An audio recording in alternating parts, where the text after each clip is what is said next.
अस्सलाम वालेकुम। आज का जो हमारा टॉपिक है वो है टाइम वैल्यू ऑफ मनी। हम लोगों ने प्रीवियस लेक्चर में टाइम वैल्यू ऑफ मनी को देखा, उसकी डेफिनेशन को देखा और डिफरेंट सिनेरियोज देखे हैं। हम लोगों ने कंपाउंड इंटरेस्ट और सिंपल इंटरेस्ट को जो है वो डिटेल में डिस्कस किया और टाइम वैल्यू ऑफ मनी के कॉन्सेप्ट को भी डिटेल में डिस्कस किया। अब हम लोग नेक्स्ट देखते हैं। मैं टाइम वैल्यू ऑफ मनी में डिफरेंट जो है वो केसेस होते हैं उनको डिस्कस करते हैं वन बाय वन। सबसे पहले जो है मैं टाइम वैल्यू ऑफ मनी की डेफिनेशन को दोबारा से रिपीट कर देती हूँ। Time value of money basically क्या होता है? टाइम वैल्यू ऑफ मनी ये होता है कि जो आज की अमाउंट, किसी भी मनी की जो प्रेजेंट वैल्यू है वो उसकी वर्थ, उसकी बाइंग पावर, उसकी वर्थ जो है वो ज़्यादा होती है फ्यूचर वैल्यू से। ठीक है, फ्यूचर वैल्यू से, फ्यूचर के टाइम पीरियड की वैल्यू से आज की प्रेजेंट वैल्यू जो है वो उसकी वर्थ ज़्यादा होती है। क्यों ज़्यादा होती है? उसकी पोटेंशियल अर्निंग कैपेसिटी की वजह से। कि अगर हम लोग कहीं पर आज 1000 रुपीज़ डिपॉजिट करवा देते हैं और हम लोग को उसके ऊपर इंटरेस्ट मिलना शुरू हो जाता है तो हमारी उसके ऊपर इंटरेस्ट अर्निंग जो है वो आज ही से स्टार्ट हो जाती है, बजाय इसके कि हम उस 1000 रुपये को संभाल के रखें और 1 साल के बाद भी वो 1000 रुपया ही रहेगा, वो चेंज नहीं होगा। लेकिन आज ही हम उसको जो है वो कहीं पर इन्वेस्ट कर देते हैं और उसके ऊपर अर्निंग स्टार्ट हो जाती है हमारी, तो उसकी वर्थ जो है वो 1 साल के बाद उसकी वैल्यू चेंज हो जाएगी। हम लोग डिफरेंट जो है वो केसेस को डिस्कस कर रहे थे। हम लोगों ने प्रीवियस लेक्चर में हमारा फर्स्ट जो था कंपाउंडिंग इंटरेस्ट क्या होता है, simple interest versus compound interest को देखा। आज हम लोग जो है वो नेक्स्ट इसके देखते हैं कि फ्यूचर वैल्यू क्या होती है और प्रेजेंट वैल्यू क्या होती है और इसको किस तरह से हम लोग जो है वो कैलकुलेट कर सकते हैं। सबसे पहले हम लोग टर्म्स देखेंगे, क्या क्या टर्म्स हमारी टाइम वैल्यू ऑफ मनी में यूज़ होती है। पीवी जो है उसको हम लोग प्रेजेंट वैल्यू और बिगनिंग अमाउंट जो है वो कंसिडर करते हैं। आई जो है हमारा आई हो गया, आर हो गया या के हो गया, इनमें से कुछ भी हम लोग यूज़ कर सकते हैं, वो हमारा इंटरेस्ट रेट होता है। उसके बाद एफ वी जो है वो हमारे future value at the end और N periods after number of years के बाद जो फ्यूचर वैल्यू को जो है वो एफ वी रिप्रेजेंट कर रहा होता है। एन जो है वो नंबर ऑफ कंपाउंडिंग पीरियड्स हैं।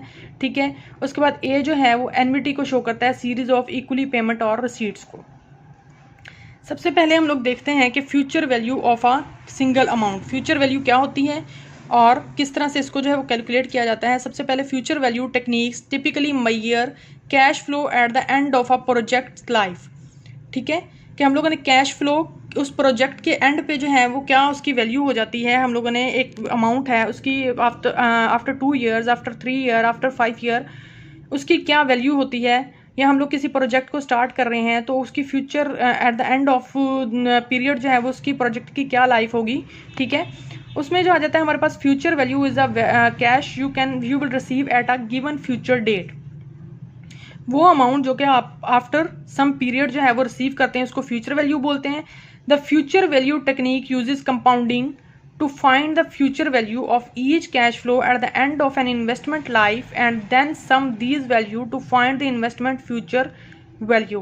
We speak of compound interest to indicate that the amount of interest earned on a given deposit has become part of the principal at the end of the period। जिस तरह से हम लोगों ने previous अपने lecture में जो है वो कंपाउंडिंग इंटरेस्ट को फाइंड आउट किया कि हमारा फ्यूचर वैल्यू फाइंड आउट करने के लिए हमारे पास प्रिंसिपल अमाउंट में इंटरेस्ट भी इंक्लूड होता है। प्रिंसिपल प्लस इंटरेस्ट जो है फर्स्ट ईयर का, उसके ऊपर नेक्स्ट जो है वो इंटरेस्ट रिसीव होता है, उस पर इंटरेस्ट कैलकुलेट होता है और इसमें वो फ्यूचर वैल्यू में जो है वो इंक्लूड होता है। और eight the end of the period, eight the end of a project life, जितना भी हमारे पास कैश फ्लोज होंगे उनको जो है वो कैलकुलेट अकोमुलेट कर लिया जाता है, वो हमारी फ्यूचर वैल्यू होती है। हम लोग इसको जो है वो एग्जाम्पल में देखते हैं कि किस तरह से जो है वो फ्यूचर वैल्यू को कैलकुलेट किया जाता है। हमारे पास एक एग्जाम्पल है, if you invest money today then what will be the future value after some time like 5 year or 10 year etc. Depend on किस चीज़, किन 3 पॉइंट्स के ऊपर डिपेंड कर रही होती है हमारी future value. Size of investment कितनी है, कितना आप इन्वेस्ट कर रहे हैं, 1000 रुपीज़ है, 10,000 रुपीज़ है, 1 लाख है, 1 करोड़ है, जितनी भी अमाउंट है साइज ऑफ इन्वेस्टमेंट के ऊपर डिपेंड कर रही होती है। टाइम के ऊपर डिपेंड कर रही होती है कि कितने टाइम पीरियड के लिए इन्वेस्टमेंट हो रही है, 5 ईयर के लिए, 10 ईयर के लिए, 20 ईयर्स के लिए, कोई भी ईयर्स, नंबर ऑफ ईयर्स हो सकते हैं। और थर्ड पे जो है वो इंटरेस्ट रेट के ऊपर डिपेंड कर रही होती है। हम लोगों ने प्रीवियस लेक्चर में देखा एक एग्जांपल को कि 12% के से हमारा क्या डिसीजन मेकिंग थी। अगर 12% इंटरेस्ट रेट था और उसी अमाउंट पे अगर 5% इंटरेस्ट रेट था तो अब हमारी क्या डिसीजन मेकिंग थी।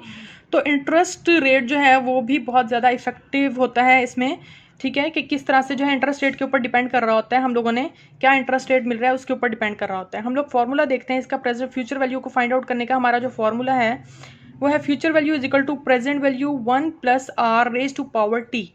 एफ वी जो है वो फ्यूचर वैल्यू को रिप्रेजेंट कर रहे हैं, ठीक है। पी वी जो है वो प्रेजेंट वैल्यू को रिप्रेजेंट कर रहा है, आर जो है इंटरेस्ट रेट को फैक्टर को रिप्रेजेंट कर रहा है, टी जो है वो टाइम पीरियड को रिप्रेजेंट कर रहा है। सबसे पहले जो एग्जांपल देखते हैं, you invest ₹2000 today at the rate of 10% per annum for 2 years। आप 2 साल के लिए ₹1000 इन्वेस्ट कर रहे हैं आज, और उसके ऊपर 10% इंटरेस्ट रेट मिल रहा है।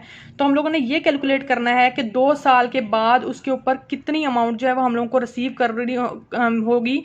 अगर हम लोग आज ₹1000 जमा करवा देते हैं, डिपॉजिट करवा देते हैं या कहीं इन्वेस्ट कर देते हैं, और उसके ऊपर हम लोगों को 10% इंटरेस्ट रेट मिल रहा है हर साल, तो 2 साल के बाद हमारे पास कितनी अमाउंट जो है वो हमें मिलेगी, टोटल अमाउंट कितनी मिलेगी। तो ₹1000 को हम लोग, हमारा प्रेजेंट वैल्यू है, ठीक है। हम लोग इस फॉर्मूले में जो हम लोगों ने ऊपर देखा है फ्यूचर वैल्यू का, उसमें जो है वो हम लोग अमाउंट जो है वैल्यूज पुट करेंगे।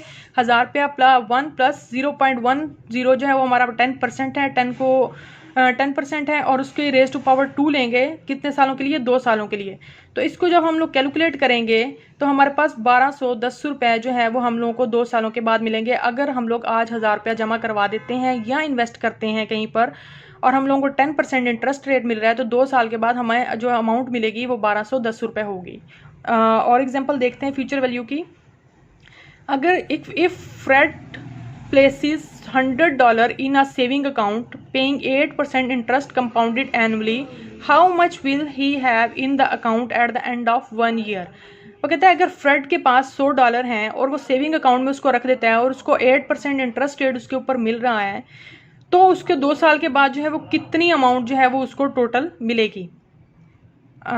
1 साल के बाद कंपाउंडेड एनुअली उसने 1 साल के लिए इन्वेस्ट किया है, ठीक है। इन्वेस्ट किया है उसने, $100 सेविंग अकाउंट में रखा है, 100 हमारी प्रेजेंट वैल्यू है, और हमें 8% इंटरेस्ट जो है वो उसको मिल रहा है, 8% इंटरेस्ट दिया हुआ है। 1.08 और नंबर ऑफ ईयर जो है वो हमारे पास 1 ईयर है। तो हमें 1 साल के बाद कितनी अमाउंट हमें मिलेगी, उसको मिलेगी $108 जो है वो रिसीव करेगा। इसी तरह से एक और एग्जाम्पल में देखते हैं कि Jain places $800 in a saving account paying 6% interest rate compounded annually. She wants to know how much money will be in the account at the end of 5 years. जैनी के पास जो है वो $800 हैं, ठीक है, $800 हैं, वो उसको इन्वेस्ट करना चाह रही है, और 6% जो है वो उसको इंटरेस्ट मिल रहा है हर साल का, ठीक है। तो वो जानना चाहती है कि 5 साल के बाद उसको कितनी अमाउंट जो है वो मिल जाएगी, उसके पास कितना बैलेंस होगा। तो हमारे पास फ्यूचर वैल्यू का फॉर्मूला होता है, future value is equal to present value into 1 + k raise to power n। तो हम लोगों ने देखना है कि 800 हमारी प्रेजेंट वैल्यू है, 1 + 6% इंटरेस्ट रेट मिल रहा है, और कितने सालों के लिए मिल रहा है, 5 सालों के लिए मिल रहा है, ठीक है। तो हम इसको जब कैलकुलेट करेंगे तो हमें पता चलेगा कि जैनी को जो है वो eight the end of 5th year, 5 सालों के बाद $1070 जो है वो उसको रिसीव होते हैं। आज उसके पास $800 थे जिसको वो इन्वेस्ट करती है, तो 5 सालों के बाद उसको कितने मिलेंगे, $1070 मिल जाएंगे। 5 सालों के बाद उसकी वर्थ क्या होगी, $1070 होगी। नेक्स्ट हम लोग देखते हैं कि प्रेजेंट वैल्यू क्या होता है, प्रेजेंट वैल्यू को किस तरह से कैलकुलेट किया जाता है। सबसे पहले present value is the current dollar value of a future amount of money. कोई भी फ्यूचर अमाउंट है उसकी आज कितनी वैल्यू है उसको डिस्कस करते हैं। It is based on the idea that a dollar today is worth more than a dollar amount tomorrow. इसको हम लोग डिटेल में प्रीवियस लेक्चर में डिस्कस कर चुके हैं कि हमारी आज की प्रेजेंट वैल्यू है उसकी वर्थ जो है वो किस तरह से फ्यूचर वैल्यू से ज़्यादा होती है। हम लोगों ने प्रीवियस लेक्चर में इसकी एग्जांपल को डिटेल में देखा। तो it is the amount today that must be invested at a given rate to reach the future amount. हम लोग को कितनी अमाउंट जो है वो फ्यूचर वैल्यू तक पहुंचने के लिए चाहिए होती है। हम लोग डिस्काउंटिंग बैक करते हैं, उसको डिस्काउंटिंग बोलते हैं, और इसके अदर नेम जो है वो discount rate, opportunity cost, required rate और कॉस्ट ऑफ कैपिटल भी इसको बोलते हैं डिस्काउंट रेट को, और इसको डिस्काउंटिंग मेथड बोलते हैं, ठीक है। इसको हम लोग देखते हैं कि किस तरह से कैलकुलेट करेंगे। Let's suppose you earned an amount after 10 year. आपको कोई अमाउंट जो है वो 10 साल के बाद चाहिए, ठीक है। You know its value today, that how much amount you should invest to earn specific amount in future। आप लोगों को लेट्स सपोज जो है वो 10 लाख रुपए 10 साल के बाद चाहिए, ठीक है। तो आप लोग क्या करेंगे, आप लोग जो है वो ये देखेंगे कि आप लोगों के पास आज कितनी अमाउंट आप डिपॉजिट करवा दें कि 10 साल के बाद जो है उसके ऊपर इंटरेस्ट मिल के या उसके ऊपर जो है वो अर्निंग हो गए आप लोगों को जो है वो 10 लाख रुपया बन जाए, ठीक है। तो हमारे पास इसका जो है वो आज उसकी क्या वैल्यू होनी चाहिए, उस 10 लाख की आज क्या वैल्यू होगी, कितनी अमाउंट जो है वो डिपॉजिट करवाएंगे। हमारे पास प्रेजेंट वैल्यू का फॉर्मूला है, present value is equal to future value divided by 1 plus R raise to power T. तो future value F V represent कर रहा है, पी वी जो है वो प्रेजेंट वैल्यू को रिप्रेजेंट कर रहा है, आर जो है इंटरेस्ट रेट को रिप्रेजेंट कर रहा है, टी टाइम पीरियड को रिप्रेजेंट करता है। एग्जाम्पल देखते हैं, you will earn 10,000 eight the end of 3rd year at the rate of 10%, what will be the present value. आपको जो है वो 10,000 रुपये अमाउंट जो है 10,000 रुपये 3 साल के बाद चाहिए।